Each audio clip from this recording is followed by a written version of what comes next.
လောကကြီးရဲ့ကောင်းဆုံးအရာတွေဟာမိခိုငွေလိုပျောက်သွားနိုင်တယ်ဒီနေ့တစ်ချိန်မှမချမ်းတော့ဘူးလက်ထဲကတောင်လွတ်သွားတတ်တယ်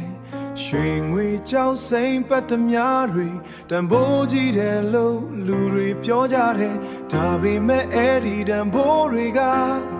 အမြဲတမ်းမတည်မြဲနိုင်ဘူးလူဘဝဆိုတာခဏလေးပါအရာရာပြောင်းလဲသွားတဲ့မမြင်ရတဲ့နေ့တစ်နေ့မှာအလုံးပြောင်းကွယ်သွားနိုင်တယ်အဲ့ဒီအရာတွေထပ်မိတ်ဆွေရဲ့တက်ကပိုပြီးရဲ့ကြီးတယ်သိလားချစ်တဲ့နှလုံးသားနဲ့ပြောချင်တဲ့ယေရှုကိုယုံကြည်လက်ခံပါမပြောင်းဖဲထာဝရရှိမဲ့အရာကကိုယ်တော်ရဲ့ချစ်ချင်းမြတ်တာမိတ်ဆွေနားထောင်ပေးပါအတလန်းကိုရွေးချယ်ပါ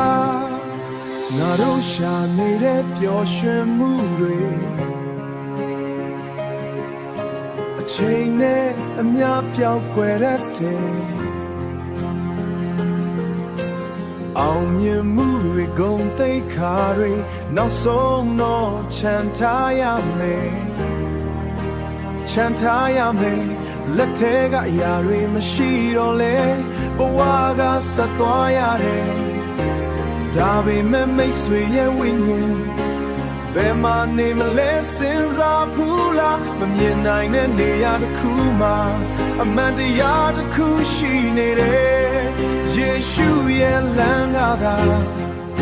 မပြောင်းမကွယ်သောလမ်းပါဒီနေ့ရှိနေတော့ချိန်ကိုမဆုံးရှုံးပါနဲ့နှလုံးသားတော်ကဖွင့်လိုက်ပါခေါ်နေတဲ့တန်ကိုနားထောင်ပါကိုယ်တော်ကစောင့်နေတယ်မျက်ရည်တွေကြားထဲမှာတော့ကဲတင်ခြင်းလေးရှိတယ်မိတ်ဆွေမနှောင့်နေပါနဲ့ဒီနေ့ပဲပြန်လဲလာပါလောကရဲ့အရာအလုံးထက်မိတ်ဆွေရဲ့တက်ကဖို့တယ်ချစ်တဲ့နှလုံးသားနဲ့ပြောချင်တယ်ယေရှုကိုယုံကြည်လက်ခံပါမပြောင်းမကွယ်သောထာဝရဘဝကိုကိုယ်တော်ကပေးနေတယ်